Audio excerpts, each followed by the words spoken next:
এই গাড়িটা আমি আপনাদের একজনকে দিতে চাই। তার আগে চলেন গাড়িটা দেখে আসি।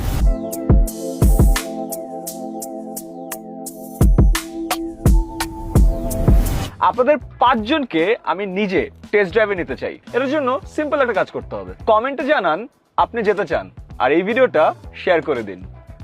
এটা কিন্তু ইলেকট্রিক আর ফুয়েল দুটোতেই চলে, কোনটাই চালাবেন আপনার ইচ্ছা। ইমাজিন আপনি আপনার পুরো পরিবারকে নিয়ে এই গাড়িতে ঘুরতে বের হয়েছেন, দারুণ হবে ব্যাপারটা। এখন প্রশ্ন হচ্ছে গাড়িটা পাবেন কিভাবে? একটা 1 লিটার বা 2 লিটারের মজু কিনুন, বোতলের কিউআর কোড স্ক্যান করুন, ক্যাপের ভেতরে থাকা ইউনিক কোডটি সাবমিট করুন। শুধুই কিন্তু এই গাড়ি না, sports bike, iPhone, smart TV সহ লক্ষ লক্ষ গিফট জিতে নিতে পারেন। তাহলে দেখা হচ্ছে টেস্ট ড্রাইভে। কমেন্টে জানিয়ে দিন কে কে আসতে চান আমার সাথে।